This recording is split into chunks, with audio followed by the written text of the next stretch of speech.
হ্যাঁ হ্যাঁ ইকবাল। তো ঠিক আছে পারভেজ, যে লন্ডন থেকে ইকবাল ফোন দিচ্ছে ভাইয়া। হ্যাঁ হ্যাঁ ইকবাল বলো। হ্যাঁ, তো আপনার কমিটি শুনছেন মনে হয়। হ্যাঁ ইউকে বিএনপির কমিটি হয়েছে তো। তোমাদের কমিটি হয়েছে? না, ইউকে বিএনপি জি। ও বিজি।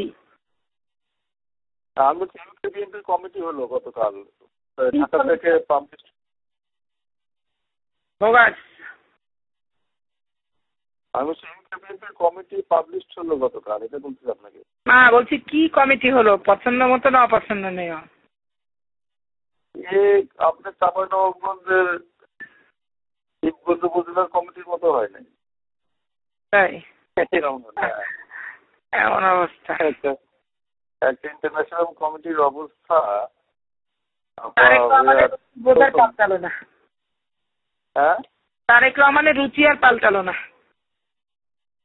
আবার রিয়েলি রিগ্রেটেবল আপনার তো অবস্থা নাই। এই যে আমার ভিজা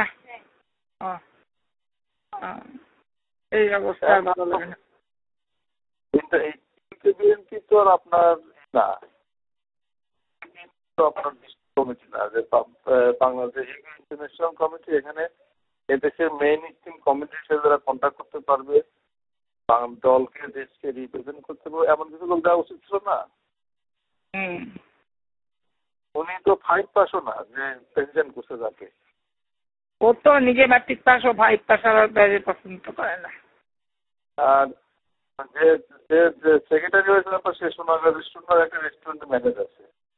ম্যানেজার সেও দিতেন না।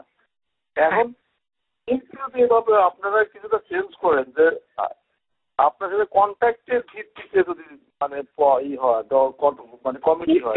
তারেক রহমানের মাথা খারাপ হয়ে গেছে, কিচ্ছু হবে না। আমি আপনাকে একটা কথা বলি, আপনার সাথে আমার একটা যোগাযোগ আছে। এটা কিন্তু বড় ব্যাপার না যে আপনি আমাকে কোনো পোস্টে দিবেন। আপনি আমাকে দেখবেন যে আসলে আমি সেই পোস্টে উপযুক্ত কিনা, যতই আপনার সাথে আমার রিলেশনশিপ থাকে। দলের ক্ষেত্রে এটা দেখা উচিত। আপনার আমার সাথে আপনাকে আমি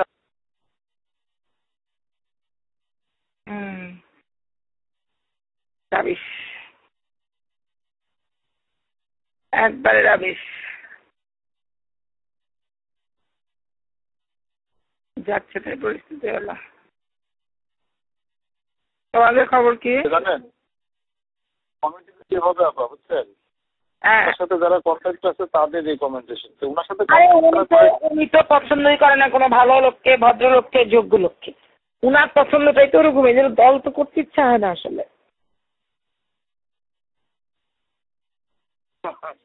এই দলটা করতে ইচ্ছা হয় না।